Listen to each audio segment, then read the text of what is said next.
dos. Uno en expiración, otro en expiración.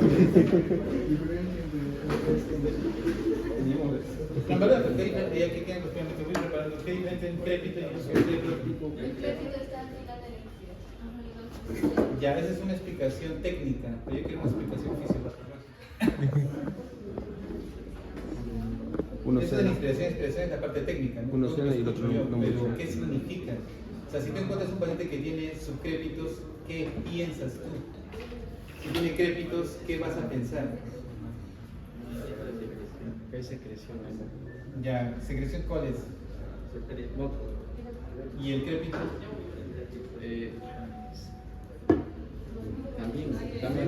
También. ¿Entiende lo que le estoy diciendo, ¿no? O sea, ustedes pueden aprender semiología de memoria, ¿sí? La parte técnica, lo que quieran, pero si no entienden el trasfondo fisiopatológico de qué es lo a qué les va a ayudar a diagnosticar, es como que al final les queda un vacío.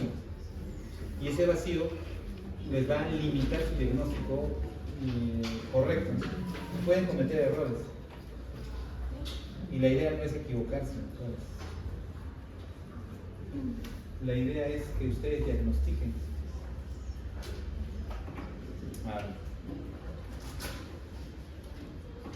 Bueno.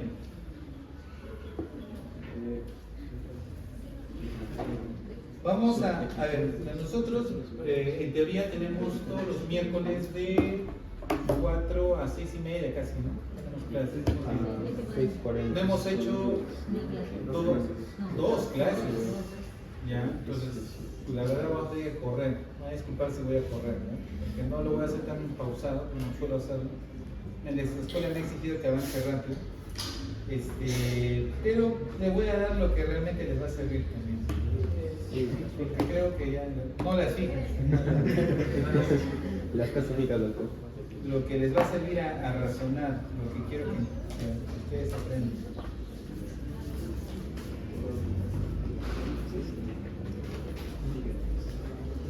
Ya, díganme la explicación fisiopatológica de secreto y secreto.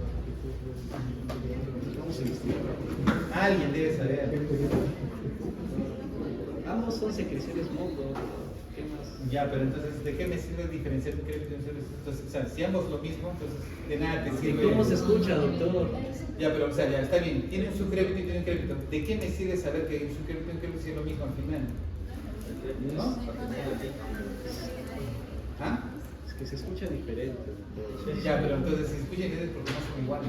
Los créditos son más secreciones que van a modificar los Ya. ¿Y el crépito? Líquido. no se modifica con el toque. Ya, sigue siendo la parte técnica. El subcrédito está. La parte técnica es bacán, inspiración, expiración, todo lo que ustedes quieran, pero la parte fisiopatológica es otra cosa. Doctor, los subcrépitos provienen a través del líquido presente en los bronquios, mientras que el crépito proviene por la cerradura normal del bronquio. ¿ChatGPT o El reflexo. Bueno, por lo menos lo he buscado, ¿no? Claro, uno tiene que ver con los bronquios y el otro tiene que ver con los alveolos. Ahora sí ya tiene sentido. ¿Por qué uno es en inspiración y el otro es en expiración? Ahora sí, explícame la instrucción a bronquiolos y a alveolos. Doctor, ¿el subcrédito no es en los dos? ¿Ah? ¿No es en bronquios y alveolos? No. Crépitos es de alveolos y subcrépitos es de los bronquios. El subcrédito no es inspiración y expiración, no es en los dos. Claro, ese es el fenómeno técnico, mecánico, cómo se escucha, pero desde el punto de vista fisiopatológico, uno es alveolos y el otro es bronquiolos. Entonces, doctor, yo quiero saber si tiene neumonía, ¿qué vas a escuchar? Crépitos. Doctor, tiene una bronquitis, ¿qué vas a escuchar? Crépitos o broncantes. No sé si me vas a entender. Doctor, no tiene crépitos, entonces no es neumonía. Para que sea neumonía tiene que haber crépitos, pero si tienes subcrépitos, esos son bronquios. Y en niños puede ser una bronquiolitis. ¿No es entender? O sea, ya cambia la definición, y la terapéutica es totalmente diferente, solamente por entender el sonido. Eso se me... A ver, sobre el examen de mañana. Ah, ¿tienen mañana respetables? Sí.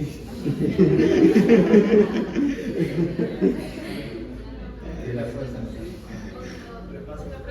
¿Qué cree que puede venir?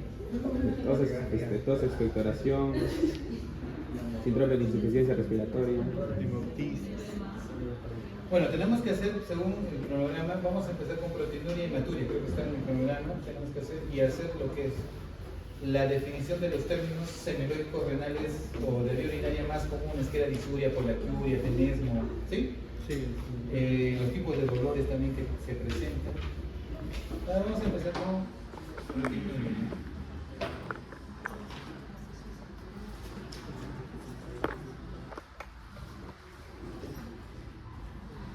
Doctor, ¿será posible pasar el PPT para tomar apuntes mientras explico? ¿Ah? Pasar el PPT para tomar apuntes. Ah, para hacer el PPT.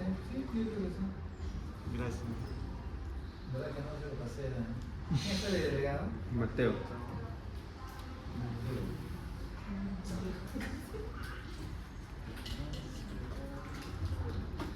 A ver.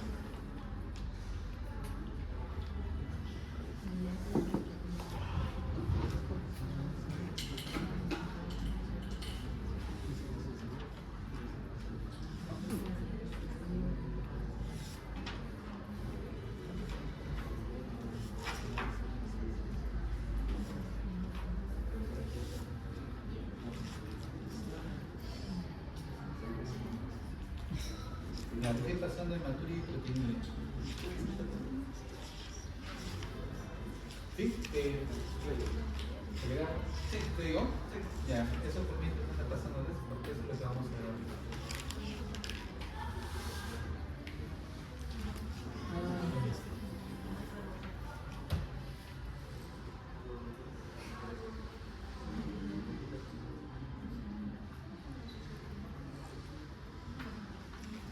¿Qué es un broncograma aéreo?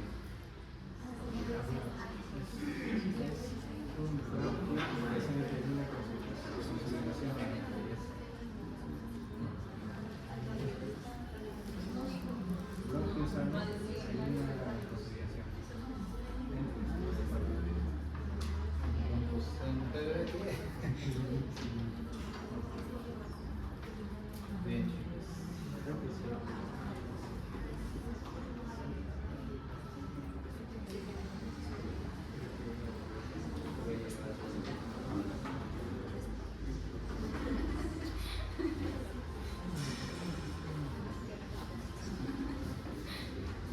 En lo que sí me gustaría ayudar, ¿cuántos son en total los del grupo?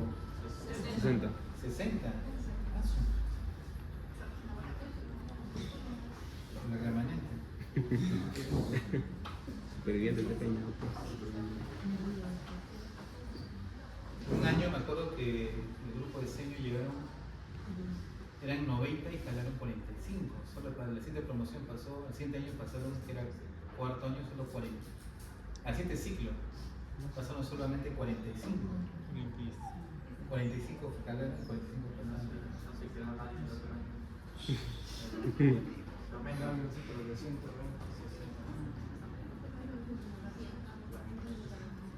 La limitación es no,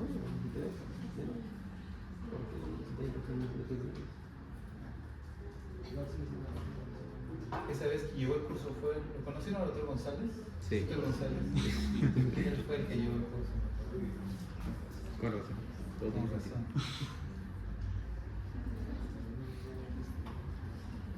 Él es de medicina familiar. No, es medicina emergencista. González, Víctor. Familiar. Porque ahorita está de director de emergencias en la URSS. Bien, doctores, ante todo un gusto, ya me conocen. Doctor William Mani, como especialista en medicina interna, me fascina la medicina, lo cual no me pasaba cuando estaba hasta quinto de medicina. Recién en quinto le encontré el gusto a la carrera y de ahí no paré. Por eso no siempre van a encontrar el gusto, o sea, a veces van a sentir algo no me gusta, todavía no le encuentro el gusto. Y unos estudian porque hay la capacidad, otros lo estudian porque hay la motivación y otros tampoco no saben ni por qué están. ¿Qué pasa? Yo he conversado con algunos compañeros que están aquí en segundo año, les he preguntado por qué, y han sido muy sinceros, se han acercado conmigo así, porque la verdad yo no sé qué hago acá. Así, muy sinceros. ¿Y por qué estudias? Mi papá me dijo que le gustaría tener un médico en la familia. Y no le encuentran el gusto, pero ya están en la carrera. Y no son malos, capacidad la tienen. Vocación, ahí sí no lo sé. Entonces, es algo que tienes que encontrarlo tú mismo, es algo personal, ¿no? Que ustedes van a tener que encontrar. Entonces, voy a tratar de hacerlo muy simple, práctico, atrayente. Les voy a dar casos peculiares que hemos tenido nosotros, que nos ayuda mucho a lo que les voy a decir, ¿qué me ayuda a mí a diagnosticar?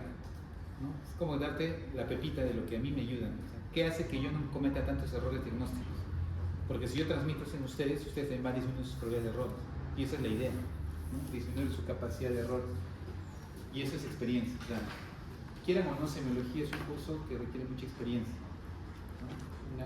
Yo me acuerdo, nunca, bien, yo así como ustedes, yo me acuerdo que fui con mi primer profesor de semiología y fue al hospital y estamos en consultorio y él está sentado y me dijo, vamos a hacer semiología, vamos a ver los pacientes. Entró un paciente por la puerta y él dijo, este paciente tiene tuberculosis. Yo le dije, ¿tuberculosis?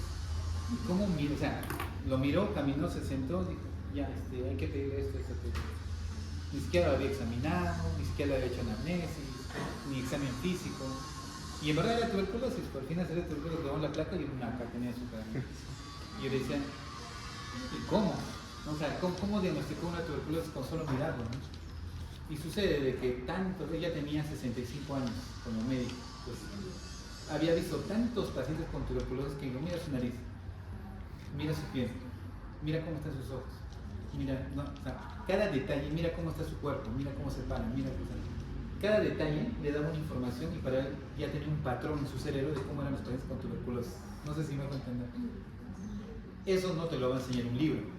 Eso no te lo va a enseñar el libro de la gente, el chamorro, Suros. ¿Me dejo entender? Eso te lo enseña la experiencia. Es como que tu cerebro graba tanta información que al final tú, como una computadora. Es como las computadoras las que reconocen rostros. Ya, tal cosa, ¿no? O cuando un paciente viene y te dice, doctor, me duele la espalda. Entonces, la postura, cómo camina, cómo se agacha, todo eso te da datos de qué diagnóstico puede ser. La forma como qué es lo que dice, cómo preguntas, ¿no? Y eso es experiencia.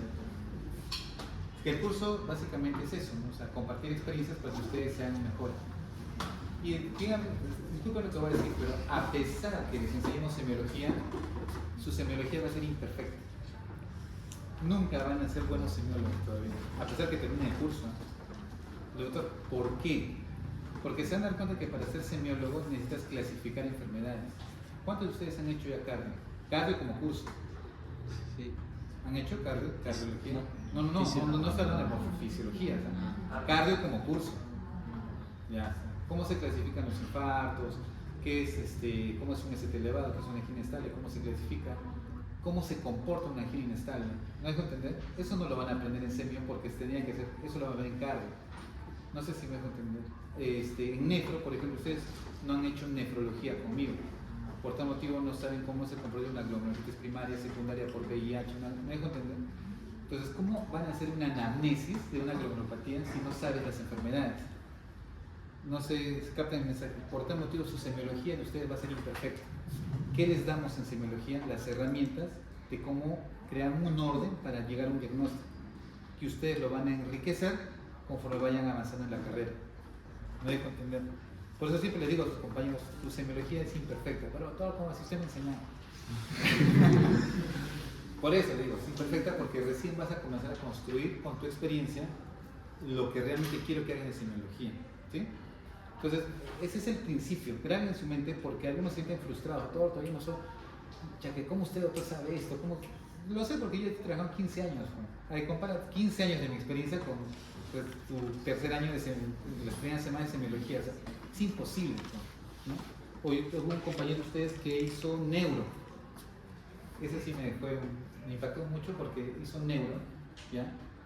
Y cuando fue a rotar al hospital, Vine un poco así asustado, preocupado, doctor, no puedo diagnosticar neuro, creo que no sirvo para la medicina. ¿Por qué?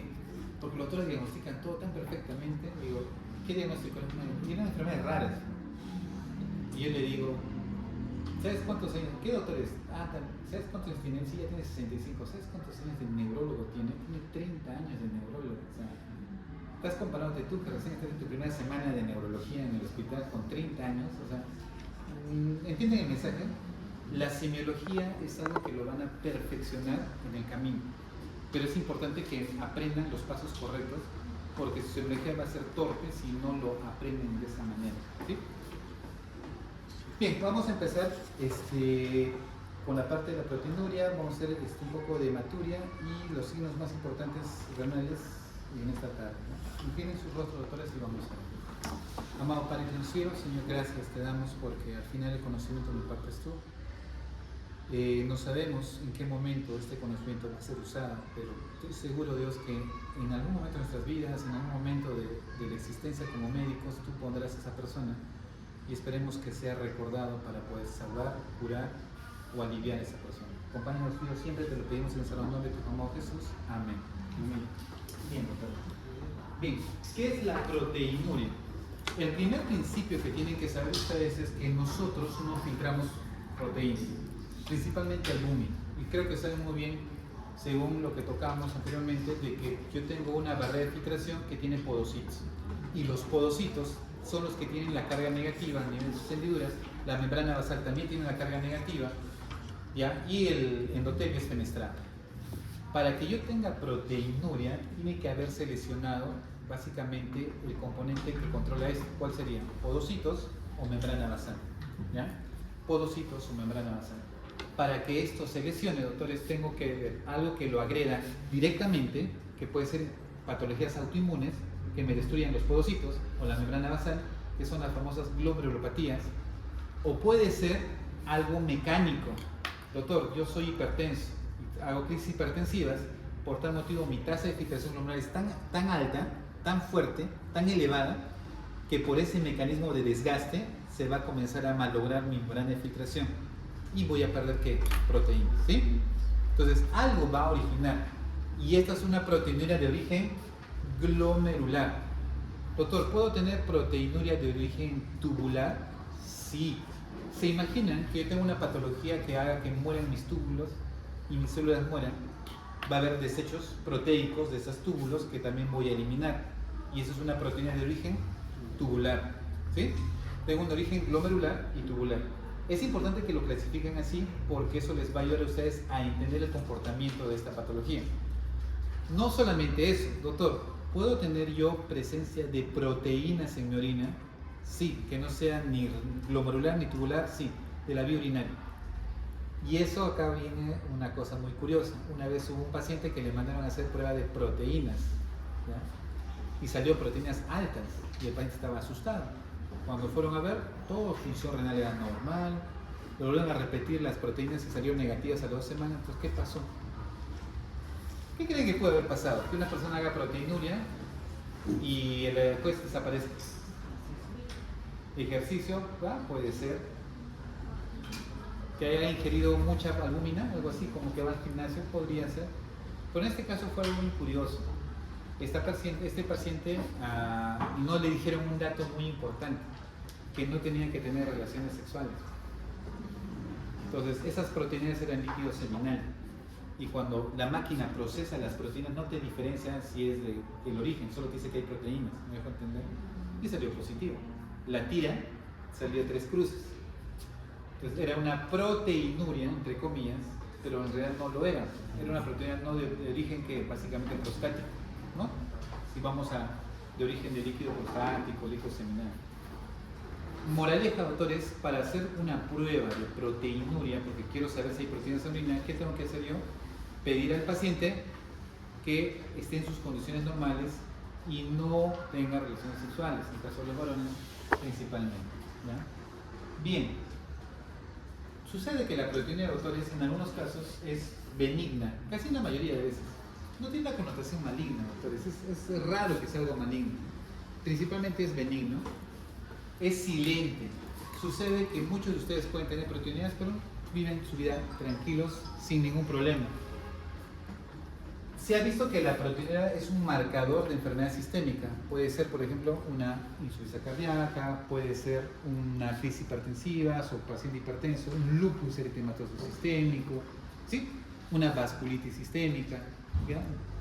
¿Por qué? Porque se ha visto que la mayoría de proteinurias que a veces presentamos es de origen autoinmune o de alteración de la barrera de filtración.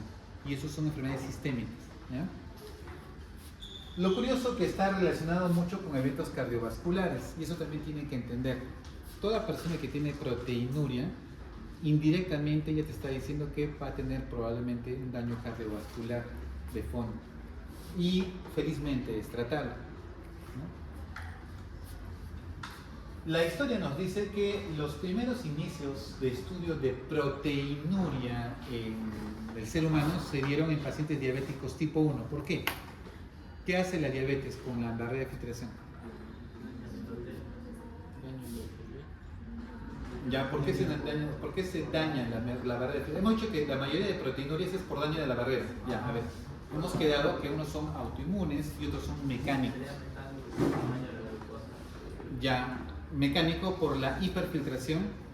¿Y por qué hiperfiltración? Porque la glucosa actúa como un diurético osmótico. O sea, hace que orines filtre, y con el tiempo se daña la barrera de filtración, ¿sí? Por excesiva tasa de filtración. Por eso que a los pacientes diabéticos decimos que tienen super riñones. Son riñones que filtran tan bien que su tasa de filtración puede llegar a ser de 150, 155. Y uno agarra y dice que es una super tasa de filtración. Pero en el fondo se está malogrando. Y eso genera proteínas. Así es que en el año de 1964 se comenzó a detectar los niveles de albúmina en la orina de pacientes diabéticos tipo 1. Posteriormente se dieron cuenta de que no solamente era detectar niveles de albúmina, sino comenzó a aparecer lo que llama la microalbuminuria, que es un término, doctores, que refiere que nosotros ya perdemos cantidades mínimas de albúmina en orina, mínimas, es poquita, que felizmente con las nuevas técnicas se puede detectar. Y se ha visto que muchas personas que hacen ejercicio tienen microalbuminuria. Los que hacen carrera, los que hacen pesas, pueden tener niveles de albúmina pequeñas en orina.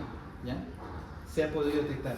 En el año 1980 se logró ver que la presencia de proteinuria también estaba relacionada con daño de ciertos órganos. En los siguientes años, siguientes décadas, ya se vio que los pacientes podían desarrollar nefropatía diabética.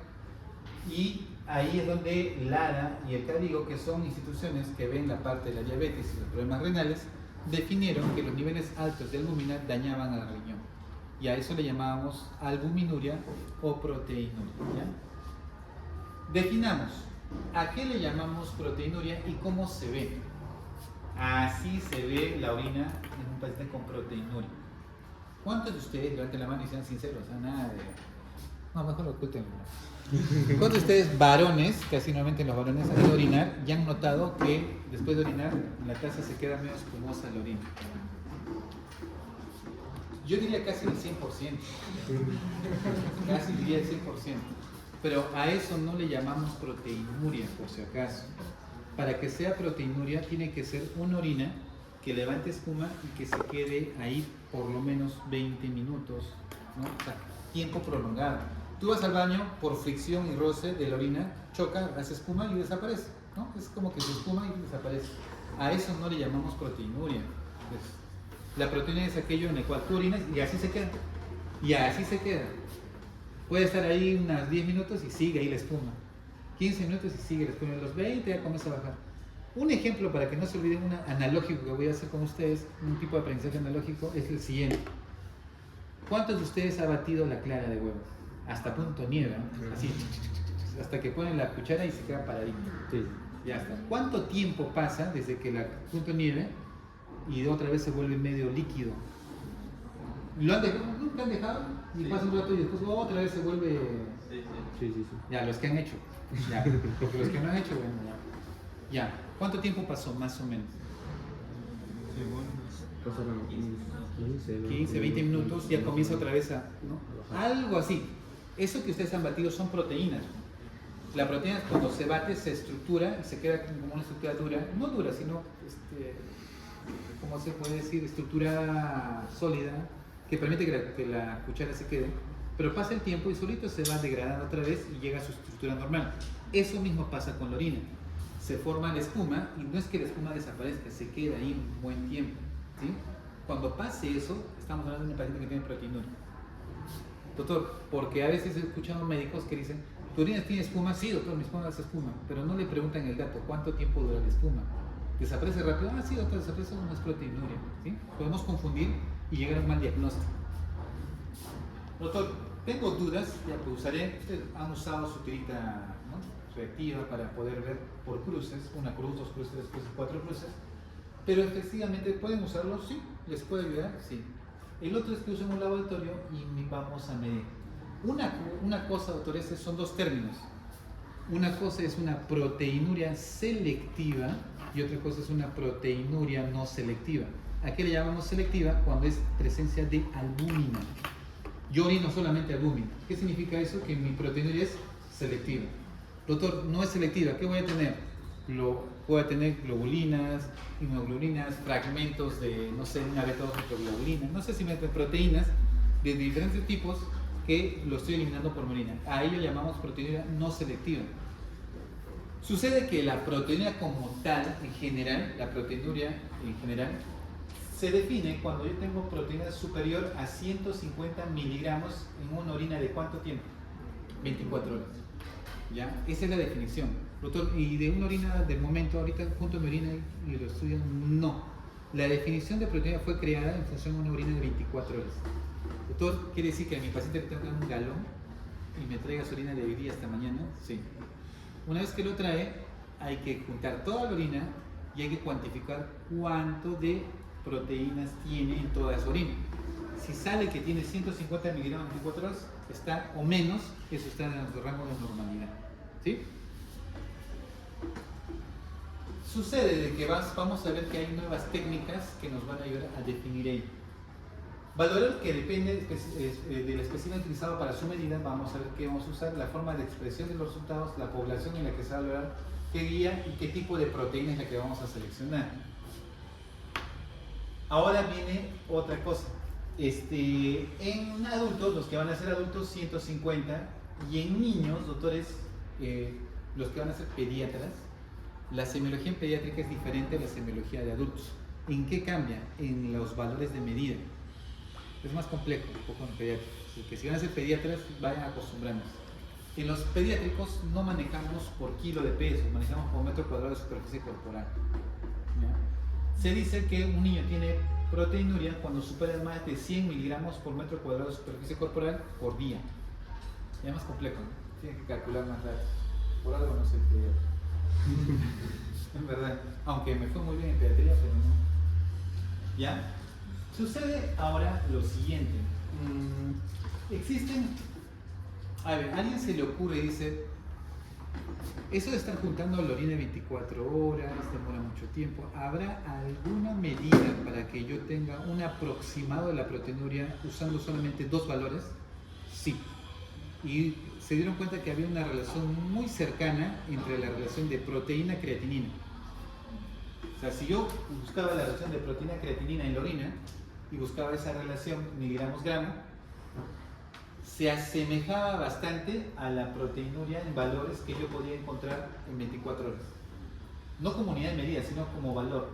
¿Sí? Entonces, fue interesante porque en esa época tú con una sola muestra de orina ya podías saber si el paciente tenía proteinuria. Y para eso fue el boom. Es como que, ¿para qué espero 24 si ahorita te mando una orina si te puedo determinar? Y sí funcionó. Funcionó tanto así que varios guías como el SIN, el CARI, el CADIGO, el CADOGI, el ADA, todos ellos comenzaron a hacer un trabajo de investigación para saber cuál va a ser nuestro patrón de control, ya que existe ya no solo la proteína como tal, sino vamos a clasificarlo como albuminuria y microalbuminuria. Y acá están las definiciones actuales. Miren, el CADIGO dijo, muy bien, vamos a hacer primero lo siguiente. Como ya existe la microalbuminuria, ¿sí? Repito, como existe ya la microalbuminuria, y la proteinuria como término general, ya no hablamos de alguna, como término general, ¿era menos de cuánto? 150, ¿sí? Menos de 150 como proteinuria en general. Pero la mayoría de patologías renales son selectivas. Y adivinen cuál es la principal proteína más selectiva que tienen casi la mayoría de patologías: albúmina. Entonces todos decidieron clasificar las proteinurias en base a microalbuminuria o macroalbuminuria, ¿sí? Y catalogaron a la proteinuria como tal cuando ya tenía más de 300. Pues ya como que catalogaron, o sea, en pocas palabras, la macroalbuminuria ya era como la proteinuria como tal, o sea, como decir, ya tienes tu proteinuria.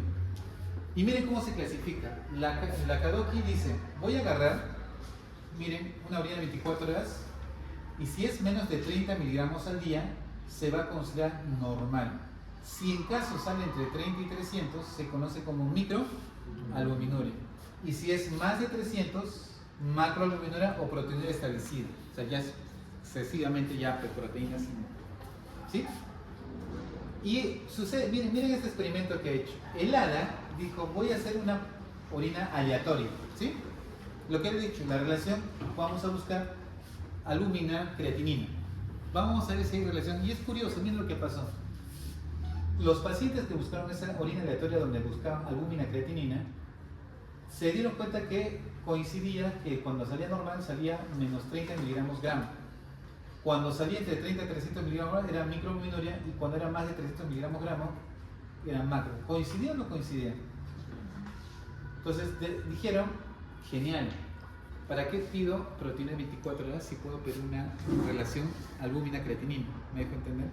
O otros decían proteinuria creatinina, o sea, en general. Entonces nos quedamos con este valor. Actualmente, doctores, cuando vayan a los hospitales, ya no pedimos mucho proteína 24 horas, ya va a ser raro, van a hacer cuenta, ya no es muy común. Ahora, ¿qué pedimos? Deme la relación albúmina-creatinina, así se dice, albúmina-creatinina. Y te lo dan al momento, en una hora ya sale el resultado. Y tú ya sabes si tu paciente tiene proteinuria o albuminuria en este caso. ¿Sí? Quedamos en eso. A partir de ahora ustedes van a manejar esa unidad de medida como manejo. A ver, ¿quiénes son los principales perdedores proteinúricos? Los diabéticos, doctores, los diabéticos. A ver, primero voy a saber, ustedes si tienen familiares diabéticos, lo primero que tienen que hacer es que hagan una microalbuminuria. Le hago una microalbuminuria en diabéticos tipo 2 o en diabéticos tipo 1 que tengan más de 5 años. ¿Por qué, doctores? Porque pasados los 5 años, recién el paciente diabético tipo 1 hace nefropatía y pierde proteínas. Doctor, tiene 2 años de diagnóstico, no te va a salir. ¿A partir de cuánto tiempo? 5 años. ¿Ya? Es un dato muy importante. Cuando tengo un paciente anamnésico y le digan, señor, usted sí, o un pequeño, un jovencito, diabético tipo, ¿cuánto tiempo diagnosticado? Ya voy 3 años. Probablemente no va a tener microalbuminuria. Doctor, ¿y si le pido? Pídele. Doctor, le ha pedido y ha salido que tiene microalbuminuria. Y usted ha dicho que 3. ¿Qué significa eso? A ver, ¿qué deducen? Lo que acabo de decir. El paciente dice que tiene 3 años de enfermedad de diabético tipo 1 y sí ha salido microalbuminuria. ¿Qué concluyen, doctores? Hay una ligera lesión. La membrana está inflamada, la membrana. O los podocitos. Ya, o bueno, ya puede ser, pero lo correcto sería que probablemente el paciente no fue diagnosticado hace 3 años. Que lo diagnosticaron hace 3 años, sí, pero de repente ya tenía 2 años más o 3 años más de enfermedad. No sé si me dejo entender. Porque, repito, la microalbuminuria aparece a partir de los 5 años de la enfermedad. Si ya tiene microalbuminuria, ¿qué significa? Que no tiene 3 años de enfermedad, debe tener más. ¿Sí? Entonces, ese dato, por favor, tenganlo también muy presente. Sí, a pesar de que no está tratamiento. Normalmente, bueno, en realidad no. Si está en tratamiento, se ha visto que puede ser hasta 10 a 15 años que aparece la microalbuminuria. Pero si no está en tratamiento, sí, 5 años. Y ese dato es correcto.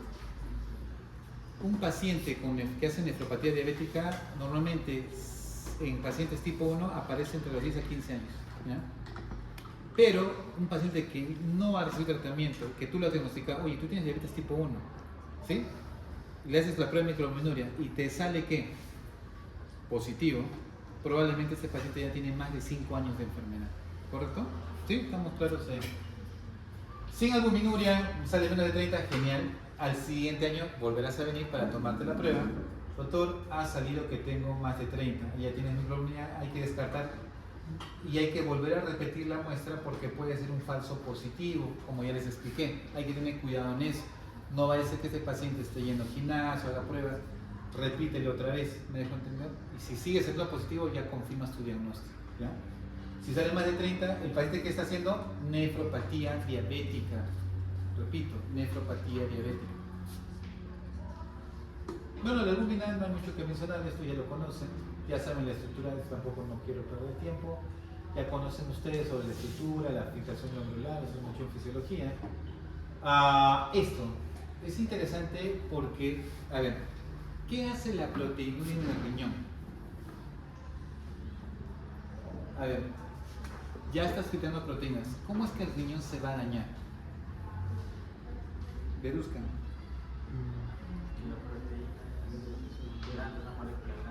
Ya aprieta la presión cortica, pero eso favorecía la filtración. Aumentas Ya va a mayor filtración y va a malograr más la membrana de filtración. Ya, ese es uno. Mala Dos. absorción en el túbulo. ¿Ah? Túbulo proximal, mal absorción. Ya, el túbulo proximal, recuerden que reabsorbe aminoácidos, ¿se acuerdan? Sodio, aminoácidos, todo proteínas. Pero sucede, doctores, que es tal el exceso de proteínas que el túbulo proximal se va a saturar y se va a pegar proteínas en el túbulo y le van a causar nefrotoxicidad, ¿ya? Radicales de oxidación y comienza a destruirse los túbulos y eso comienza a generar daño renal. Por eso es que la proteinuria ya es un signo de daño renal, ¿listo? Por eso los diabéticos, ya cuando tienen aumentos de hiperfiltración, ¿no?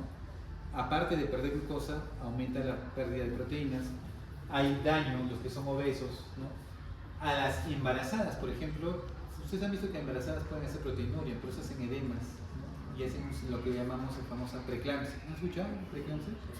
Las mujeres preeclámpticas tienen proteinuria, por ejemplo. Hacen crisis hipertensivas y hacen alteraciones a nivel de la membrana de filtración.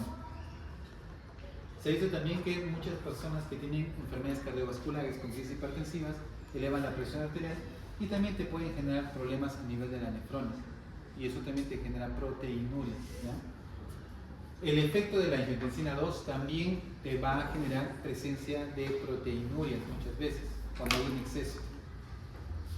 Pocas palabras, al final voy a tener lesión de las nefronas y eso me va a generar una pérdida de la función renal. Acá pueden ver, miren, las proteínas vienen a nivel proximal, se va a saturar, si bien es cierto, mediante vacuolas van a ingresar a nivel de las células tubulares, los lisosomas, y esta destrucción y excesiva degradación de proteínas generan respuestas inflamatorias tóxicas que al final terminan destruyendo a la misma célula. Ahora, si tú me preguntas, doctor, ¿cómo es la excreción de las proteínas? Miren, viene mi glomérulo, filtro aproximadamente 500 miligramos al día, no son 100%. Mi túbulo proximal reabsorbe casi el 95% de las proteínas.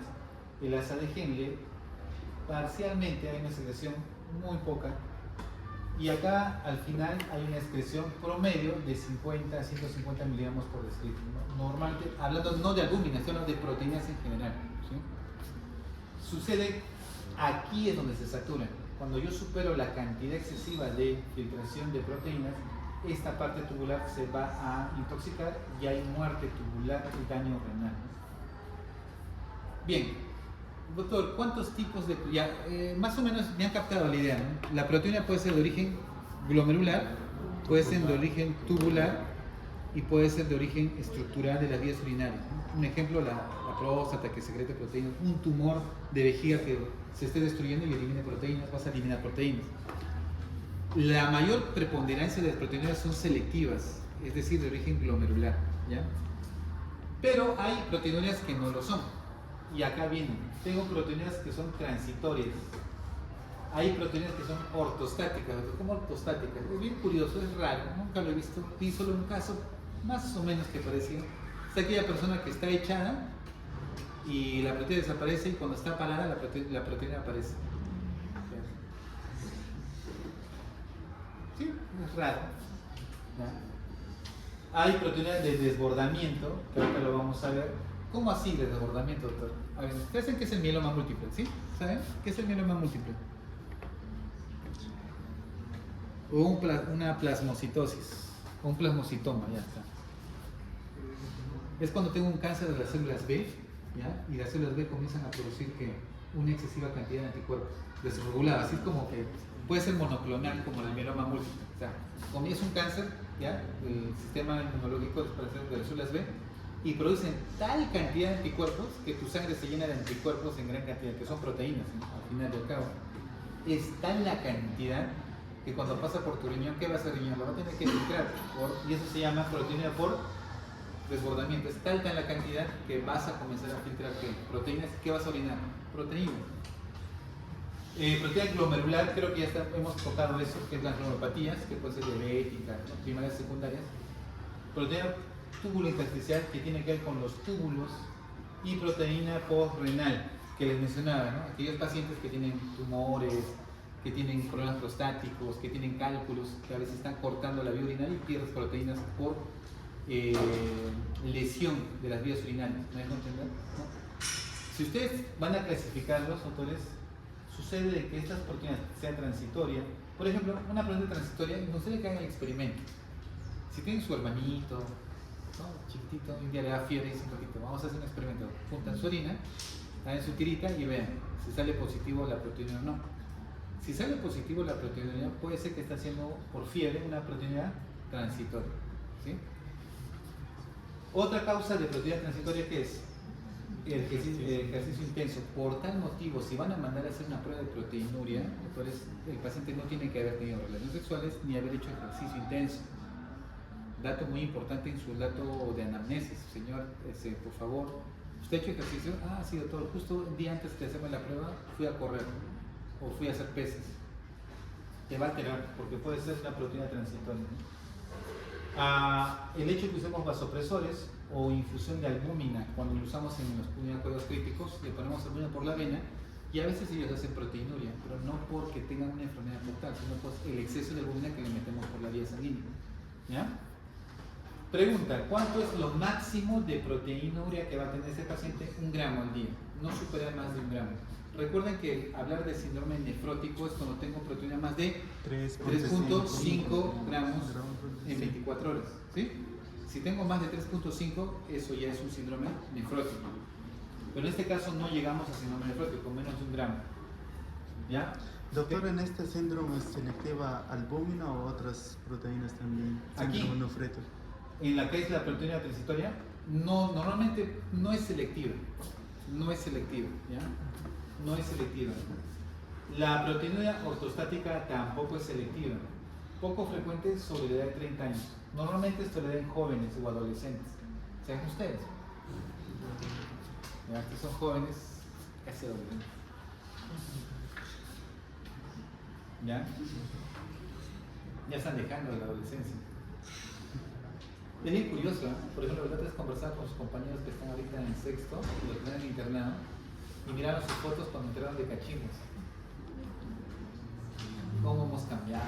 Entramos delgados, ahora están otros con su cara de niños y ahora están con una cara más de adulto. Entonces, los años pasan, chicos, los años pasan. Nunca se van a quedar igual toda la vida. Proteína ortostática, pues postura, ¿no? Se da más en adolescentes, poco frecuente, se puede dar en adolescentes y sí se ha visto que es bien curioso, ¿no? No hay un mecanismo muy claro, pero sí se ha visto que los pacientes en reposo la proteína desaparece, echados, hacen la prueba, pero cuando están parados haciendo actividad aparece la proteína. Entonces por cambio postural. Uno mencionaba que al momento de caminar, hacer ejercicio o hacer esfuerzo físico, probablemente había destrucción celular y hacían elevación de proteinuria, ¿no? Explicaban por eso de estar echados. Otros hablan de un mecanismo hemodinámico, básicamente. Pero bueno, existe como diagnóstico proteína de desbordamiento, creo que le expliqué, mieloma múltiple, hay cadenas ligeras monoclonales, una hemólisis, ¿ya? Por ejemplo, la malaria.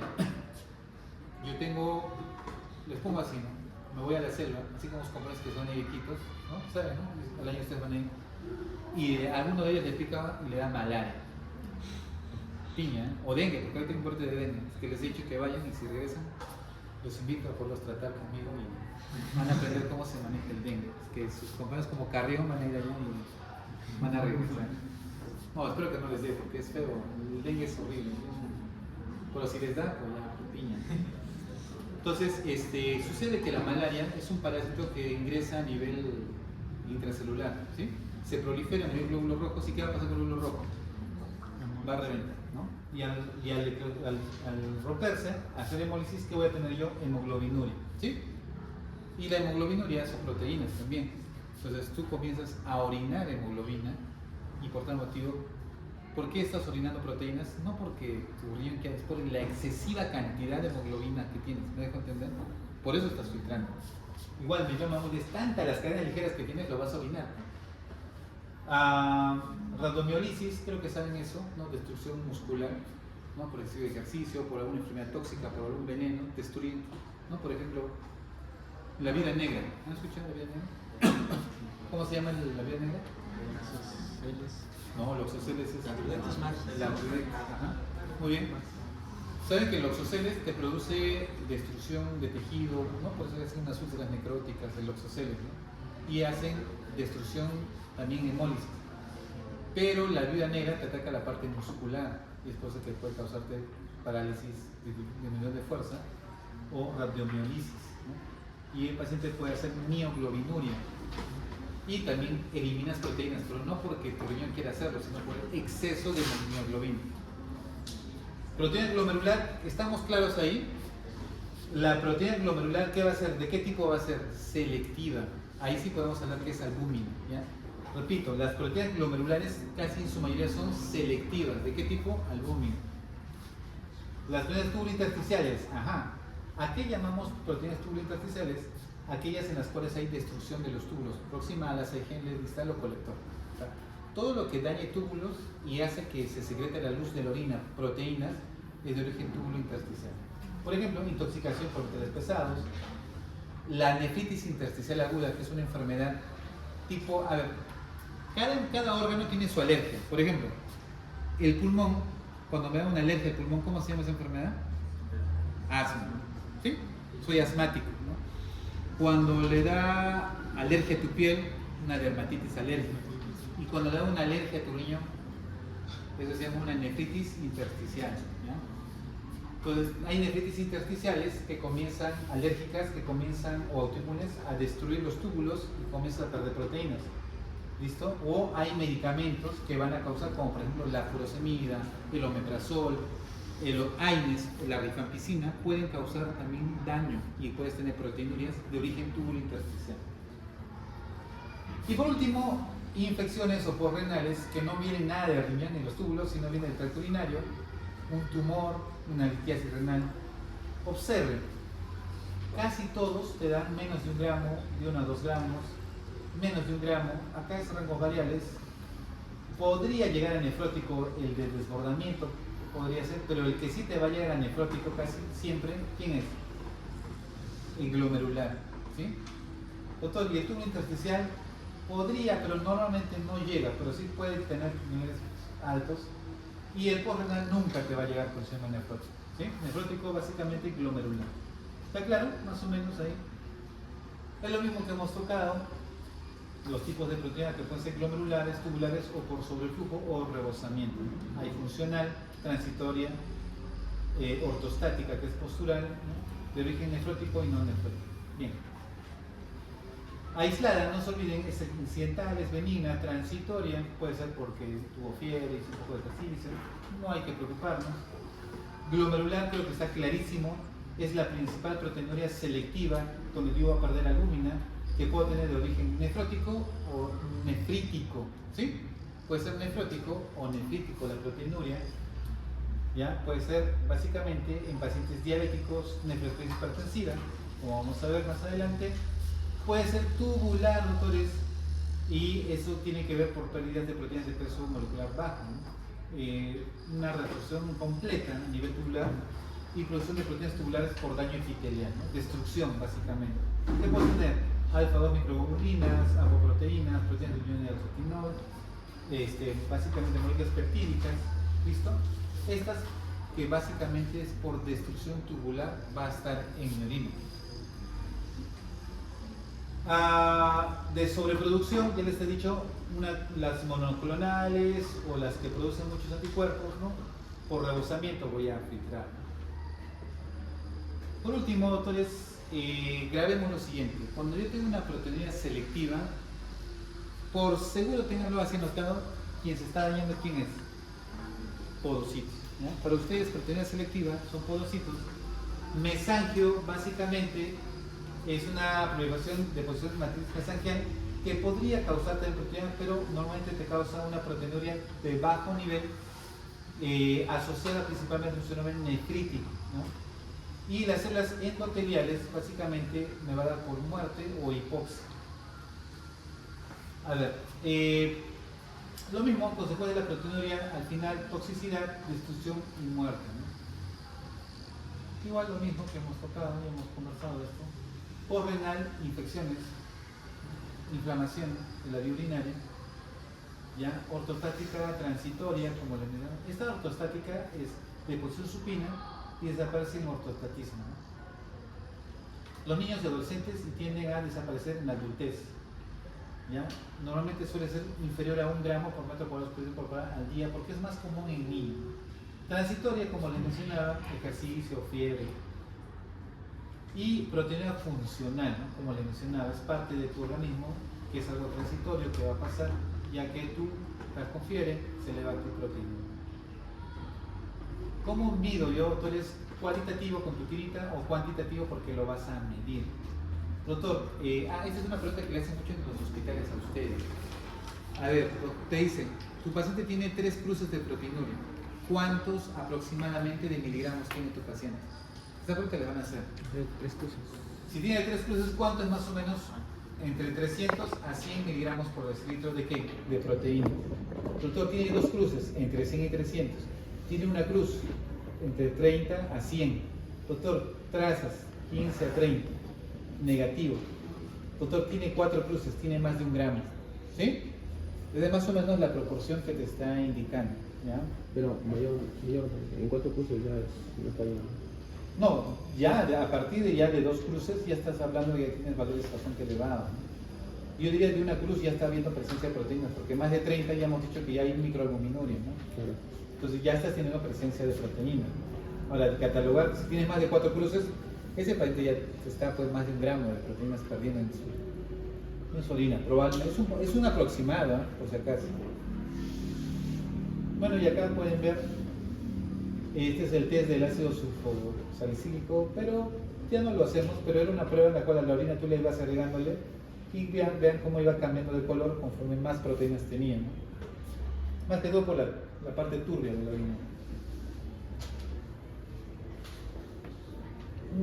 Hay varias pruebas, la inmunoturbometría, ELISA. Bueno, ya es como conocimiento, no es algo... por si acaso, doctor, yo quiero saber qué tipos de proteínas tiene la orina de mi paciente. Si les preguntan eso, a ver, yo quiero saber, tienes que pedir que una electroforesis, ¿eh? No se olviden que la muestra de la orina puede ser aleatoria, primera orina en la mañana o orina de 24 horas. Tú elige cuál crees en el momento. Si crees que puedes ser una de 24 horas, genial. Pero si quieres una aleatoria, ya hemos visto que la relación proteína-creatina o albúmina-creatina tiene una relación más o menos directa con la orina 24. ¿Sí? Hemos quedado en eso. Entonces, podrían solicitarlo. Doctor, y si pido la primera orina, de hecho que les va a dar el mejor dato que una orina aleatoria. Repito, ¿quieren un dato más exacto? Pidan la primera orina en la mañana. O sea, va a ser un poquito más exacto, más real que una aleatoria, porque en la aleatoria yo puedo haber tomado más agua, ¿me dejo entender? De repente me toman en la tarde, pero no me han tomado 2 litros de agua. Pero en la primera hora de la mañana es como tú despiertas, como tú amaneces, ¿no? Es tu estado basal. ¿Sí? Sería lo ideal. Bueno, lo mismo lo que hemos hablado, la relación proteína-creatinina. Entonces, quedamos en esto, doctores. La primera orina de la mañana vamos a medir miligramos por gramo y una orina de 24 horas vamos a darnos cuenta que los valores son similares. Normal o ya aumentada, menor de 30. En rango de microalbuminuria de 30 a 300 y mayor, que ya sería proteína muy marcada, más de 300, ¿sí? En eso vamos a quedar. Y es ratificado básicamente por la CADIGO y por el ARA, ¿no? Que son, bueno, esta parte no, solamente este dato, doctores. Ustedes ya saben clasificar los pacientes renales por estadios, ¿sí? ¿Se acuerdan? Estadio 1, 2, 3, 4, 5 en función a la tasa de filtración. Si tienen más de 90, estadio 1. Entre 60 a 89, estadio 2. Entre 59 a 30, estadio 3. Lo divido en 3A, 3B. De 15 a 30 o 15 a 29, 4. Y menos de 15, estadio 5, ¿sí? Se ha visto, doctores, que yo puedo tener un estadio 3 y de repente no tengo nada de proteinuria. Mi riesgo renal es disminuido. Pero puedo estar en estadio 3 y tengo una excesiva pérdida de proteínas. Mi daño renal es mayor. Doctor, ¿qué pasa si tengo un nivel estadio 2 y no tengo proteína? Quiere decir que mi riñón no está siendo afectado todavía. ¿Listo? Tengo estadio 5 y tengo una proteína bastante marcada, mi riñón está totalmente afectado, ¿sí? Este es un dato que también semiológicamente o laboratorialmente nosotros usamos para clasificar a los pacientes que tienen nefropatía. Conclusión, doctores, la proteína para nosotros es un marcador de daño renal, es un factor de riesgo para progresión de enfermedad renal crónica, es un biomarcador de enfermedad cardiovascular. A mayor proteína, mayor riesgo de ACVs, infartos cerebrales, infartos cardiovasculares. Y el más específico para daño renal es la albuminuria. Repito, el más específico para daño renal es la albuminuria. Bueno, terapéutica no entra para ustedes, así es que eso lo veremos próximamente. ¿Ya? Entonces, preguntas hasta aquí. Ya, en realidad esto sería la introducción de lo que es una proteinuria. Ya lo vamos a ver ya desde el punto de vista más semiológico. Datos curiosos, doctores. Cuando ustedes preguntan de proteinuria, ¿cuándo van a preguntar proteinuria? Solamente cuando el paciente es hipertenso. Escuchen lo que les digo, es hipertenso y es diabético. Tienen que preguntar cómo son su orina. Siempre cuando les presenten un paciente diabético o hipertenso, pregunten características de la orina. Es algo que evaluamos nosotros. Bueno, yo no evalúo los psicólogos ustedes, pero en las listas de cotejo, cuando hay un paciente que tiene diabetes e hipertensión, es importante que cataloguen la proteinuria. Pregunten cómo está la orina, si es espumosa o no es espumosa. Porque si es espumosa, cambia el pronóstico del paciente. ¿Ya? Cambia el pronóstico del paciente.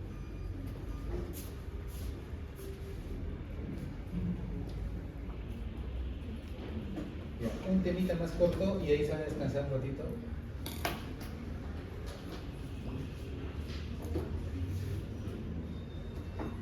¿Sabían, doctores, que una de las causas por las cuales los varones van al urólogo no es porque orinen un poquito o orinen a chorritos? ¿Eh? ¿Por qué creen que van los varones? Ni porque les duela. ¿Por qué no has venido? No, él dice que se iba a pasar, voy a la farmacia a tomar. Aguanto. ¿Saben qué los asusta? ¿Ah? Ya, impotencia sexual, sí, eso es verdad. Vienen porque cuando son, por ejemplo, los que son diabéticos ya no tienen disfunción eréctil, ya no pueden tener relaciones y vienen. Pero vienen solamente para consulta, pero ¿saben cuándo así viene desesperado? Un varón viene desesperado cuando orina sangre. Y ha pasado, ¿no? Puede que le duela, orina gotitas, todo, pero cuando ven que sale sangre de su orina, entonces ellos no esperan nada, vienen a la emergencia, gritan, doctor, una emergencia, desesperados, quieren que los atienda al rato, porque piensan que van a perder o algo le está pasando. Entonces la hematuria viene a ser uno de los signos más curiosos por los cuales viene un paciente a... La hematuria viene a ser una de las causas por las cuales viene un paciente varón a la emergencia. La dama no, es curioso. La dama puede hacer hematuria y dicen, hasta lo dicen, puede ser una menstruación, ¿no? A veces dicen, vete, voy a menstruar. Y ese es otro dato muy curioso, pero tengan cuidado. Si van a pedir un examen de orina a una dama, pregunten si está en su periodo menstrual. Mi querido interno, el otro día, doctor, el paciente viene por dolor. Sí, le duele, doctor, acá. ¿Y le duele acá, doctor? Le viene acá, es un cólico renal. Ya pidió un examen de orina y ha salido hematírico. Y sí, doctor, le duele acá y se va para acá. Ok. Yo voy y le pregunto, ¿no? ¿Qué fecha está? Sí, doctor, tiene menstruación. Estaba con su cólico. Era un cólico menstrual, nada más. No era... Pero ¿en qué se basó mi querido interno en su diagnóstico? en el examen del laboratorio, pero no preguntó si estaba, ¿sí? No, si estaba menstruando o no. Tengan cuidado, toda muestra de orina donde la dama esté en su periodo menstrual se anula la muestra, no es válido para el diagnóstico de hematuria, ¿sí? Tengan cuidado porque, no sé, a pesar de que lo digo, siempre lo repiten, cada año un interno siempre se equivoca. Ustedes no se van a equivocar, ¿no? Los hematíes pueden ser de dos orígenes, o es de origen glomerular o es de origen no glomerular, así de simple, nada más, glomerular o no glomerular. Recordarán ustedes que si la albúmina no pasa, ¿ustedes creen que un glóbulo rojo va a pasar por la filtración? No pasa, doctores, pero si pasa es porque hay un daño muy marcado a nivel de la barrera que hace de que los glóbulos rojos pasen. Y no crean que va a pasar fácil un glóbulo rojo. ¿Qué tiene que hacer el glóbulo rojo? Deformarse, pasa y otra vez, cuando ya pasó la cápsula de goma, otra vez se expande. ¿Pues ustedes creen que se va a expandir en su forma normal? No. Va a estar dismórfico, alterado. Es un glóbulo rojo medio deforme, ¿ya? Entonces, doctor, si en mi muestra de sangre, de orina, yo veo que hay dismórficos, o sea, alteraciones, ¿de dónde creen que viene ese glóbulo rojo? Glomérulo. Doctor, le he pedido la muestra de orina y no hay ningún dismórfico. ¿Será glomerular? No. ¿Ya? Doctor, mi muestra de orina que acaba de juntar, la hematuria, doctor, está coagulada. ¿Glomerular o no glomerular? ¿Es de origen glomerular o es no glomerular? ¿Se ha coagulado? ¿Glomerular o no glomerular? No glomerular. ¿Por qué?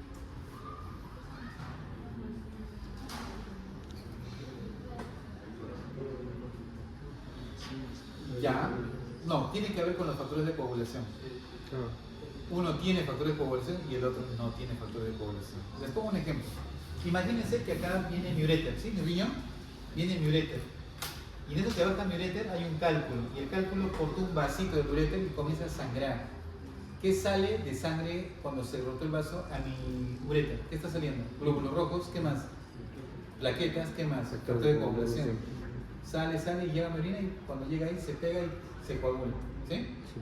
Entonces cuando coagule una hematuria, esa hematuria es de origen no glomerular, porque cuando es glomerular pasó el glóbulo rojo, pero los factores de coagulación o todas las sustancias, al final plaquetas no van a pasar, teoría no debería pasar, y si pasa a ser todos son reabsorbidos o degradados a nivel proximal. Tu orina no va a tener factores de coagulación, por tal motivo no va a coagular. ¿Sí? Ese es un dato muy importante, semiológico, que tiene que ver. Señor, por casualidad su orina, cuando va a orinar en la taza, ¿notó que hizo coágulos? No, doctor. Y se dice que sí, entonces el problema no es el riñón, el problema es extrarrenal, de las vías no glomerulares. ¿Sí? Por tal motivo, la presencia de sangre en la orina puede ser macroscópica o microscópica. Básicamente, es la definición en sí de lo que es una hematuria, ¿no? Se menciona que no debe haber más de 2 glóbulos rojos por campo a un aumento de 400. ¿Sí? Eso es lo máximo que podría dar. Entonces, de 2 a 3, máximo un aumento de 400. A partir de 100 hematíes se llama macrohematuria, ¿listo? O una hematuria macroscópica. ¿Sí? Escuchen lo que les digo. Hematuria macroscópica. ¿Cuándo? Cuando tengo más de 100 hematíes por campo. ¿Ya? 100 hematíes por campo. La hematuria es uno de los principales motivos de consulta urológica en urgencias. Así les digo, no hay varón que cuando viene sangre no venga corriendo de emergencia. Bien, todos vienen. Los varones ahí sí ya desesperados acuden, ¿no? Es motivo de consulta de aproximadamente 30% de los tumores renales, 60% de los pieloureterales y 84% de los vesicales, ¿ya? No se olviden, hay vejigas que pueden tener lesiones a nivel de pieloureterales o a nivel de los riñones propiamente dicho, ¿no?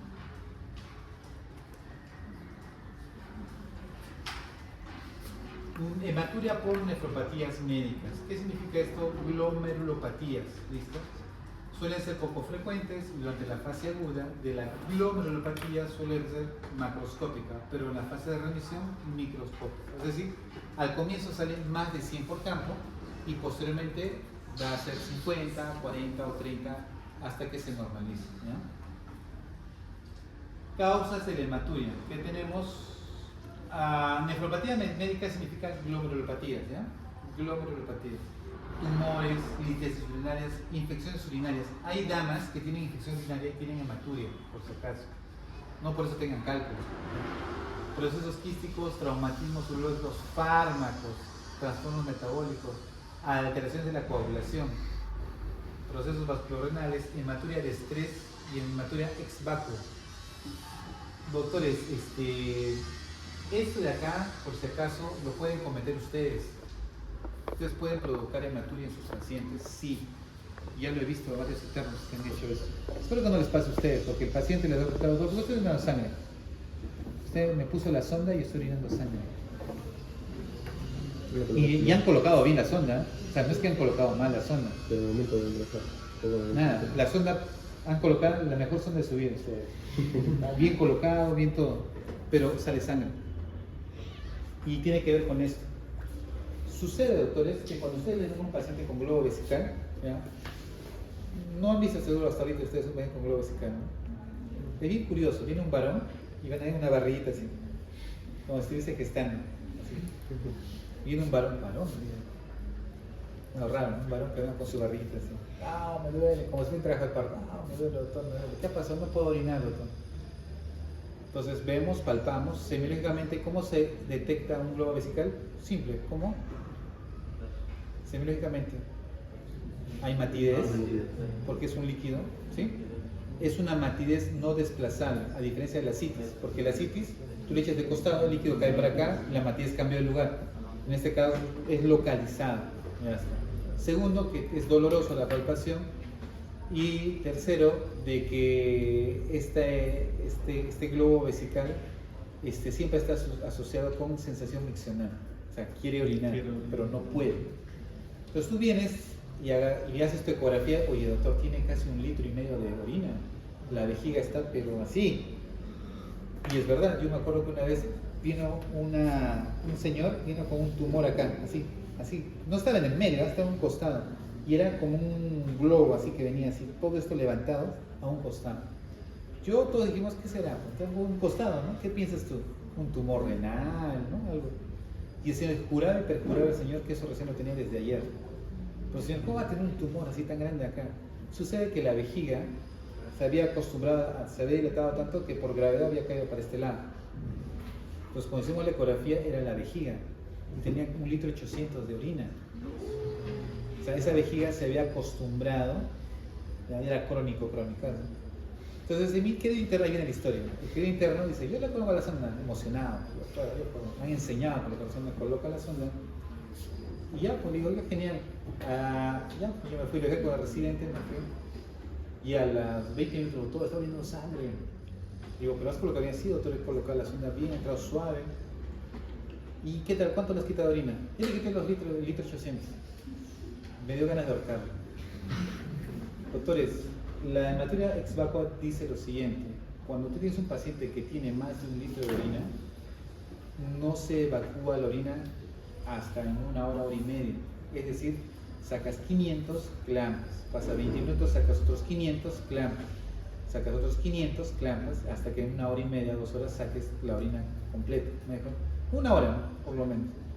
¿Por qué, doctor? Porque se ha visto que cuando tú sacas la orina, la vejiga se contrae a tal punto, a tal velocidad, que hay destrucción de ciertos vasos vesicales y se rompen. Y comienza la hematuria. Y sangre viva comienza a formar coágulos. Y eso no para tan fácilmente. Pues tú te desesperas porque dices, doctor, ¿y ahora qué hago? Ahora, ¿qué hacemos? Porque el problema me lo pasaste a mí. Entonces, moraleja, doctores, ¿sí? Que quedó claro eso. Cuando tengan una orina en vejiga más de 1 litro, la evacuación es lenta. Saquen de 500 en 500, clampan, esperan 15 minutos, hasta que la vejiga poco a poco se vaya acostumbrando. Pero no es así. Porque él lo sacó 10 minutos y ya sacó toda la orina, así. Es de 500 en 500, no es por tiempo. Es por... No, de 500 en 500. Sacas 500, clampas. Sacas los 500, clampas. Periodos de 20 minutos de descanso, ¿sí? ¿Listo? A eso se llama hematuria ex vacua, ¿sí? ¿Listo? Hematuria ex vacua. Por si acaso les digo eso. Si de origen glomerular, son dismórficos, hay campositos. Ah, si ustedes quieren ser muy así, muy semiológicos laboratoriales, doctor, hay que medir la constante corpuscular de la hematía de la orina y de la hematía de la sangre. Quiero medir. Se supone que si son iguales los dos, ¿cómo va a ser tu índice, tu coeficiente de volumen corpuscular entre orina y sangre? 1, ¿no? Son iguales.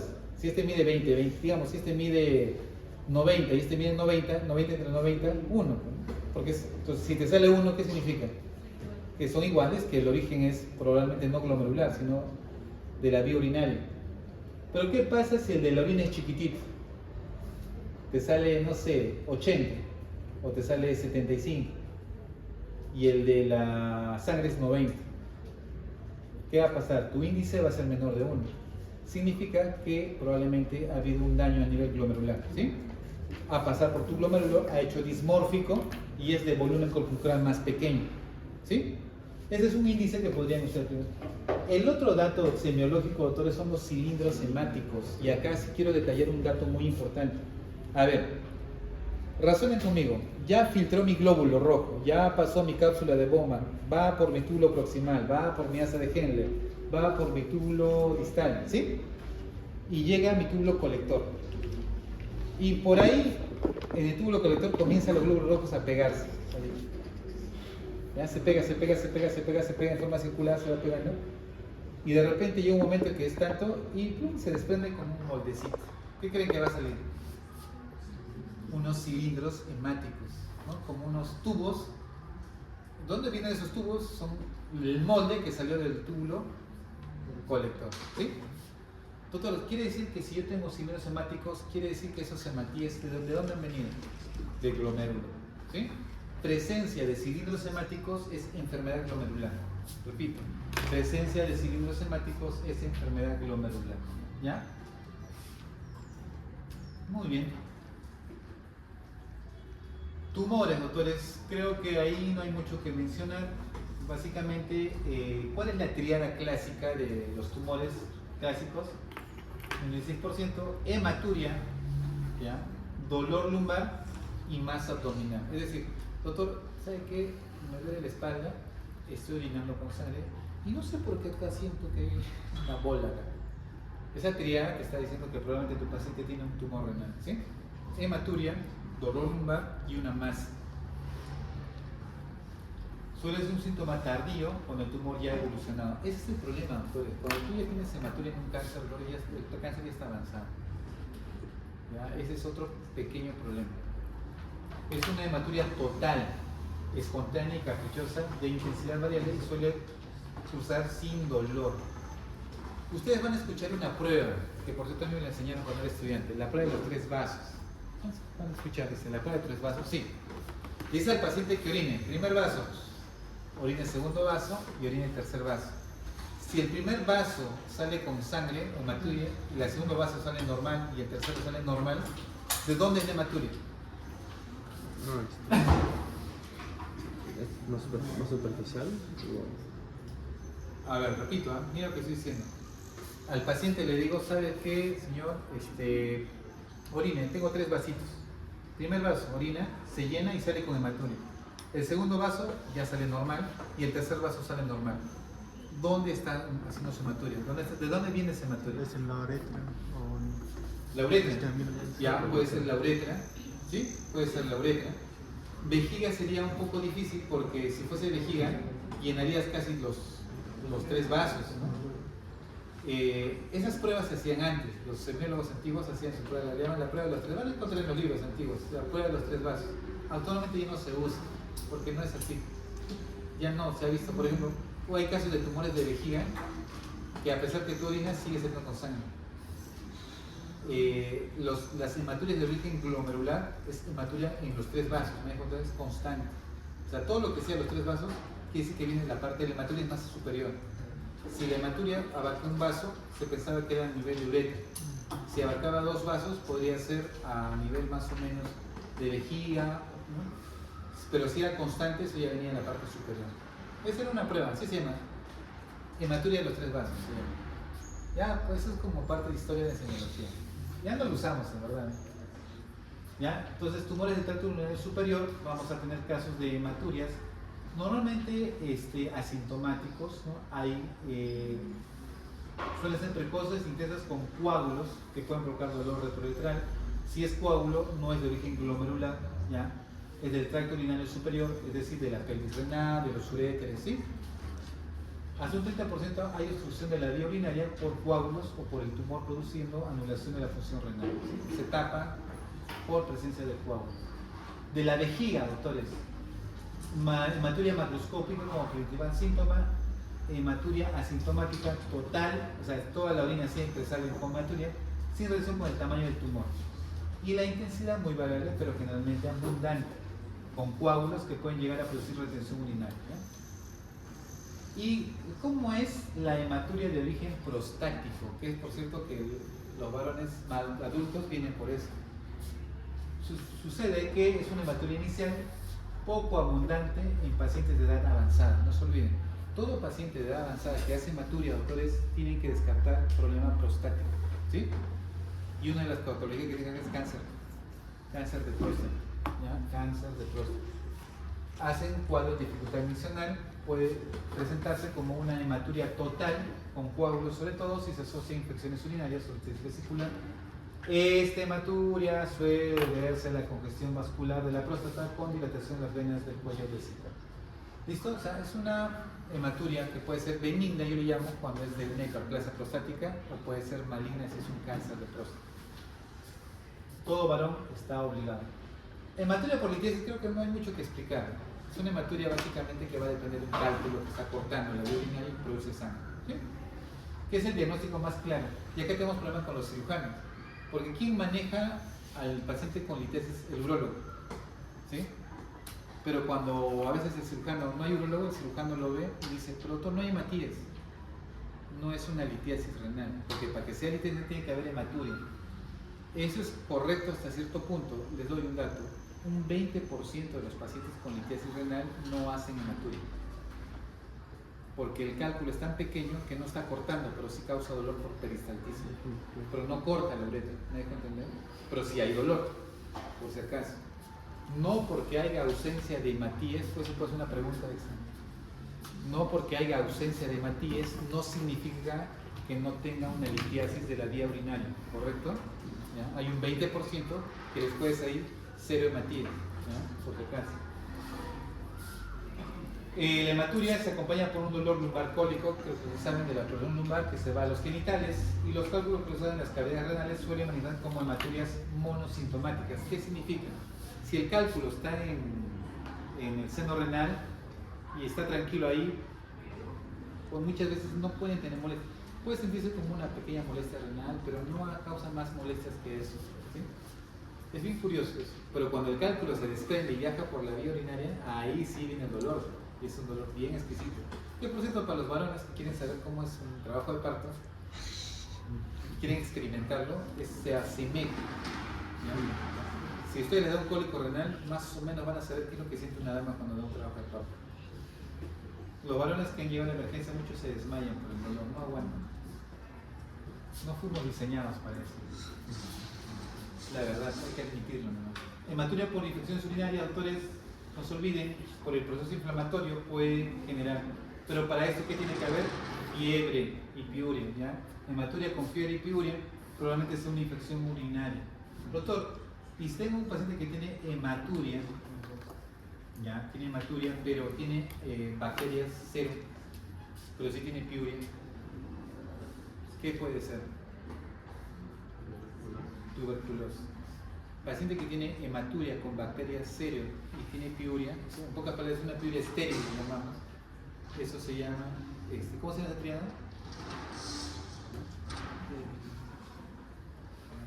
Triada, para que sea el diagnóstico de tuberculosis renal. Investiguen porque eso pone en el examen. Es la piuria, la hematuria y qué más. ¿Ah? De la triada. Y a bacteriuria, o sea, ausencia de bacterias. O sea, tienes piuria. Se supone que si tienes piuria, tienes pus de haber bacterias, ¿no? Pero no hay bacterias. Por eso piuria, bacteriuria y hematuria. Esos tres te dan una triada que te da el diagnóstico de tuberculosis. ¿Cómo se llama esa triada? colombina, ya lo buscaré. Puede ser una pregunta, doctores. Recuerden que los semiólogos antiguos le ponían nombre a todos. Doctor, por eso es que se hacía medio aburrido la semiología. Ya, hematuria en traumatismo, doctores, también lo van a tener. Hematuria es el signo estrella de toda afección traumática.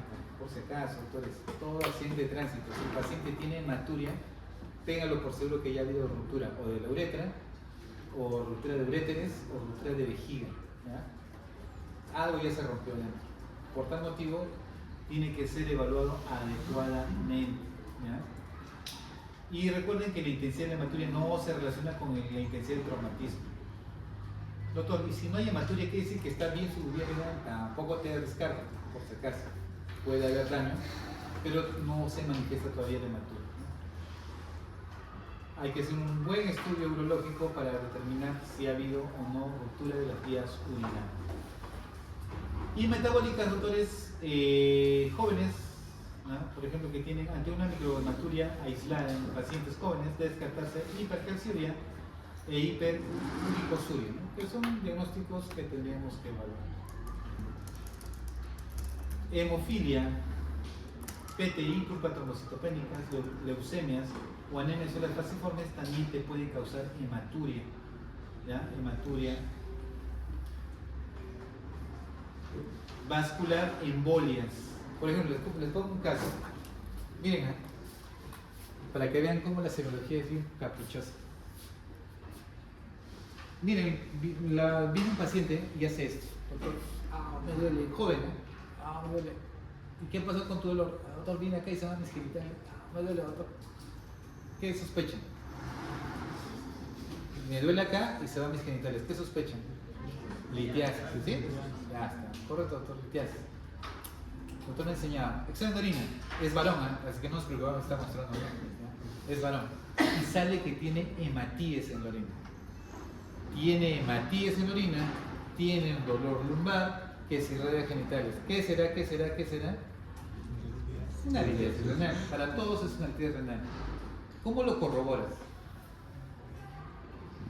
Hasta ahí está bien. Corrobóralo. Un examen de orina no te va a hacer litiasis. Tengo que encontrar el cálculo, ¿no? Ya, le pido. Ya, tiene los puntos dolorosos. Ya, o sea, por ejemplo, tu sospecha está. Le pido una ecografía renal y me sale que no hay nada en el riñón, porque no ve la vía urinaria. Le pido una radiografía y tampoco se ve, y tampoco te descarta. No son los diagnósticos bestseller de la... ¿Cuál es el diagnóstico bestseller de la litiasis renal? El urotem, la tomografía urológica, o le llamamos el urotem.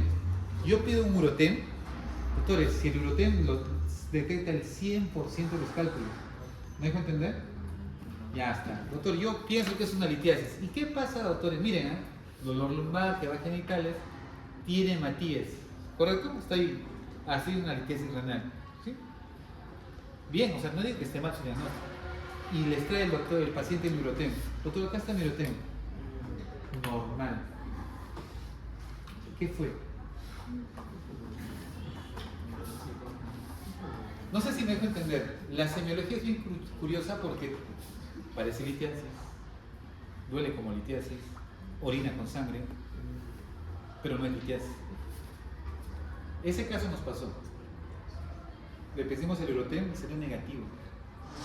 Lo revisamos así de pies a cabeza, no había ni un cálculo, no había absolutamente nada, ni dilatación, ni piel, ni una hidronefrosis, nada, ni siquiera se había dilatado, nada, no había nada. Hasta que le pedimos una angiografía renal y la arteria renal había hecho una trombosis.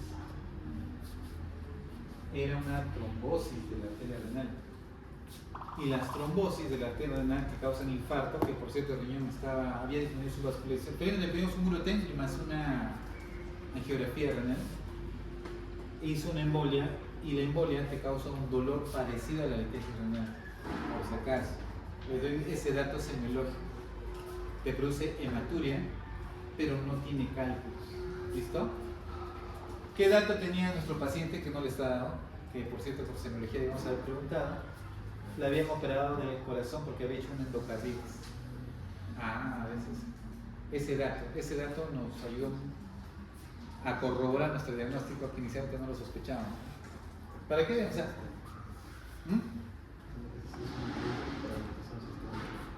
sí. Los pacientes que tienen endocarditis o valvulopatías pueden hacer émbolos sistémicos y eso sí, o sea, y eso le pasó a este paciente joven. ¿Entienden el proceso? O sea, semiología es eso, o sea, tú sospechas de algo, pero corrobóralo con su screening, con lo que realmente te va a dar el diagnóstico. Si no eres capaz de entender cuál es el screening de esa enfermedad, puedes creer que lo tiene, pero realmente no lo tiene. ¿Sí? También puede haber pacientes diagnosticados de aneurisma aórtico que presentan hematuria asociada a proteinuria con dolor lumbar súbito y agudo tipo punzante o lancinante. ¿Sí? Ese es otro tipo de dolor. Comienzan a sentir un dolor y están haciendo un aneurisma aórtico y se está disecando probablemente o está comenzando a dilatarse y produce un dolor bien exquisito y pueden tener hematuria también. Esto de acá ya son casos extremadamente raros, no es común, pero en su cerebro tiene que estar presente. ¿Sí? La mejor, miren, es curioso, pero la mejor manera de aprenderlo no ha sido que lo lean.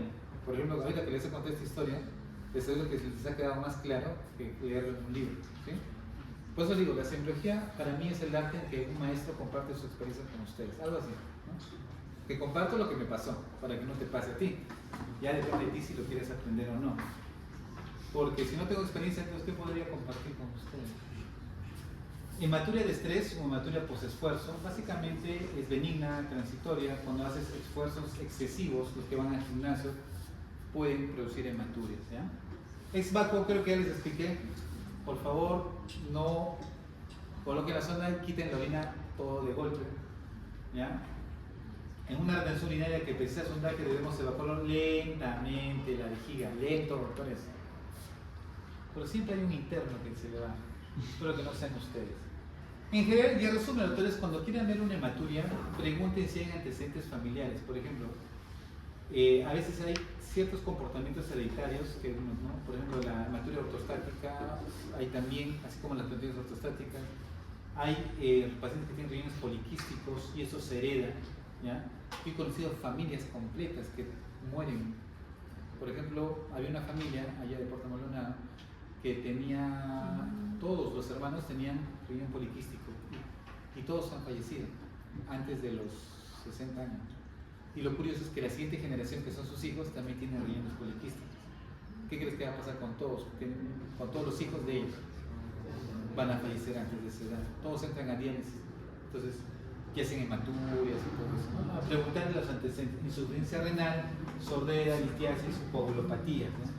¿Por qué sordera? Porque hay enfermedades congénitas que ya también que están asociadas a la sordera, que pueden tener daños renales. Riñones poliquísticos, lupus, preguntar si ha hecho lupus, antecedentes neonatales de trombosis renales, medicamentos, si está tomando algún medicamento, ejercicio, extracción dentaria, por si acaso también. ¿Por qué extracción dentaria? ¿Por qué creen?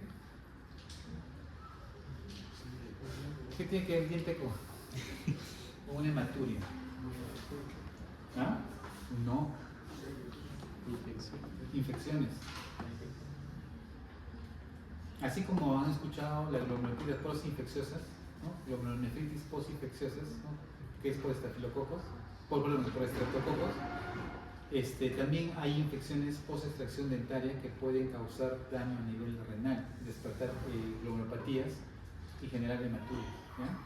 Puede estar asociado a eso. Tengan cuidado, que esto por si acaso también me ha pasado bastante. Todo el paciente de hematuria, ¿qué comió? Beterraga, moras o setas que en otros países se pueden consumir. Por ejemplo, el ibuprofeno también puede cambiar el color de la orina, por si acaso. ¿Cuántos se han tomado ese ibuprofeno? Observen, a ver, hagan un experimento, su pre y su post. Orinen, vean su orina, tomen ibuprofeno unos 3 días y vean después su orina. ¿Cambió o no cambió de color? A veces somos muy despectivos y no observamos, no somos observadores. El semiólogo tiene que ser muy observador, ver todo detalle, ¿no? Ver todo. Tanto así que cuando caminen en la calle, cualquier persona que vean, ya están diagnosticando. Mira cómo se ha sentado, mira el ángulo de sus piernas. cómo se mira su curvatura, oye, mira su piel. Oye, ¿por qué mover la mano de esa manera? ¿No? O sea, tu mente es así. Y la gente a veces lo puede tomar a mal, porque a mí me pasó eso, ¿no? Subí al carro y miraba. Y un señor me dijo, ¿por qué me mira? Se me escapó, porque me llamaba mucho sus detalles, cómo él se movía. Parece que tenía le pregunté, ¿usted tiene Parkinson? Le digo, porque era muy fino, ¿no? No, me dice, pero mi papá sí tuvo. Ok. Ajá, él no aceptaba que sus movimientos eran por Parkinson, ¿no? Pero o sea, algo así, les va a pasar eso, es bien curioso. L dopa y la metildopa y también puede producir hematurias, pseudohematurias. La nitrofurantoína, la rifampicina, los que producen tratamiento para tuberculosis, también antipalúdicos para tratamiento para malaria, sulfamidas, metronidazol, acetoaprina también. Y pigmentos, básicamente, una cosa es hematuria y otra cosa es mioglobinuria, cosa diferente. Otra cosa es hematuria y otra cosa es hemoglobinuria. ¿Sí? No, ya, una especie de hemoglobina y otra es de Matías. Semiológicamente, ¿cómo serán las dos orinas? ¿Cómo diferencia las dos orinas? Porfirias, bilirrubinas o uratos. Siempre se confunden mucho, doctores, cuando un paciente tiene hemoglobinuria o mioglobinuria con hematuria. Sucede, doctores, que la hematuria, si es leve, es una orina como lavado de carne. ¿No han escuchado ese término? Cuando lavan la carne y queda un líquido medio rojito, así rosado tenue, ya. Esa es una hematuria leve. Cuando es una hematuria marcada, será un rojo vivo, si es que es de origen ¿qué? No glomerular, es rojo vivo, tú lo ves sangre, o sea, tú ves la cortadita, la cortada su sangre, una transfusión, ¿vale? Transfusión por vía urinaria. Pero cuando es una hematuria de origen glomerular, es un color rojo oscuro, ¿sí? Lo curioso es que no forma coágulo. Cuando hablamos de mioglobinuria o hemoglobinuria, doctores, es un rojo color oscuro, tipo Coca-Cola, ¿ya? O sea, es un rojo café oscuro, ¿sí? Es oscuro. O té cargado. ¿Han escuchado el té cargado? Como té cargado, ese color medio café marrón oscuro, ¿ya? Ese es el típico, como Coca-Cola, típico color de la hemoglobinuria o la mioglobinuria, ¿sí? A diferencia de la hematuria, ¿ya? Entonces, son datos que más o menos tendrían que diferenciar. Examen físico, doctores, por si acaso, si hay presencia de edemas o púrpuras cutáneas, porque puede haber trastornos de coagulación, tumores abdominales, percusión en la zona lumbar, vamos a ver, puede ser que sea una infección, una inflamación, una glomerulopatía. Y tome la presión arterial para ver si está asociado a una patología hipertensiva. Vamos a ver la presencia de cilindros hemáticos, proteína intensa y hematíes dismórficos. ¿De dónde es el origen? Glomerular. Muy bien. ¿Listo? Parénquima renal. Ah, doctor, hay eosinófilos aparte. Ah, eosinófilos. Más inclusión de la orina. Esta es una nefropatía túbulo intersticial, ¿no? Lo que le dije es lo que es la alergia del riñón. ¿Ya? Así como el asma produce eosinófilos en el pulmón, el riñón también hace eosinófilos porque hay una alergia que se llama nefropatía túbulo intersticial. ¿Qué les dije que era? La piuria y la bacteriuria son indicativos de infección urinaria. Piuria sin bacterias probablemente puede ser tuberculosis, siempre esté asociado a hematíes. ¿Sí? Cuando aparece piuria sin bacteriuria, piuria estéril, diagnóstico probable de tuberculosis renal, por si acaso. Pidan un hemograma, hay que descartar que no haya otros trastornos. Pidan factores de coagulación por si es que sospechan que hay un trastorno de coagulación. Cultivemos la orina para ver si hay un germen específico. No se olviden, si es que hay una citología o lo que llamamos el famoso Papa Nicolau. ¿Han dicho el Papa Nicolau? El Papa Nicolau es un estudio de las células malignas en tejidos o secreciones o sustancias o raspados. Hagamos un PAP para ver si hay una citología de células tumorales a nivel de la vía urinaria. ¿Qué pido yo, doctores? Normalmente pido una radiografía de tórax, pido y de simple del aparato urinario. ¿Por qué de tórax, doctores? Porque a veces hay enfermedades autoinmunes tipo vasculitis que también te pueden alterar a nivel de tórax. ¿Listo? Y puede estar explicando por qué tiene mi tórax lesionado y tiene mi riñón lesionado. O el paciente viene por hemoptisis. Hace hemoptisis y también hace hematuria. ¿Qué tiene que ver el pulmón con el riñón? ¿Qué enfermedad es esa? Les pongo dos opciones. Wegener o Goodpasture. Basta. Wegener o Goodpasture. Goodpasture es autoinmune. ¿Sí? Porque ¿qué ataca el Goodpasture?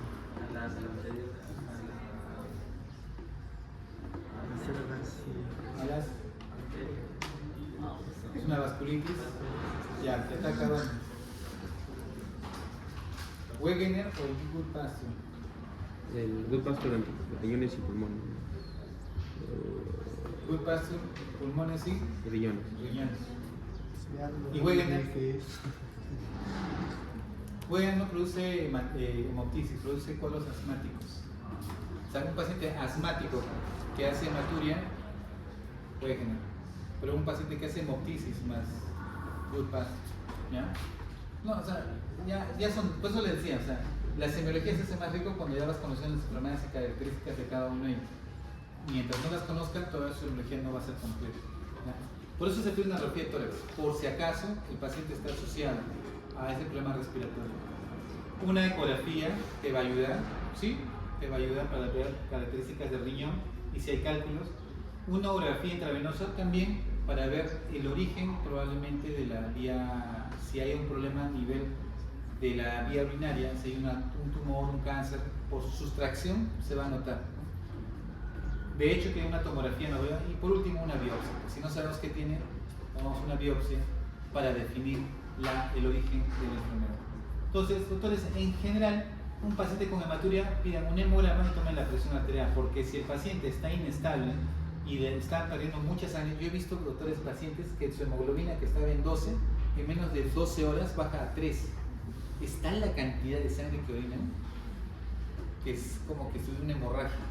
¿Ya? Y su hemoglobina, sí, les bajo de 12 baja a 3 en menos de 12 horas.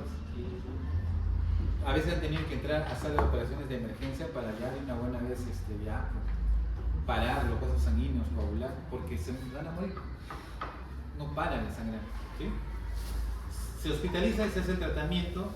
Si en caso no está bajando la hemoglobina y está estable, básicamente hay que evaluar si hay cuadros obstructivos, no hay cuadros obstructivos, hay que manejar hospitalariamente y si no hay nada, no encontramos nada, se da tratamiento y alta a casa. Bien, doctores, un descanso de 10 minutos. ¿Ya? Relájese un rato y ahí termino con usted la parte de sinónimo, porque tengo que terminar por lo menos esta sintomatología.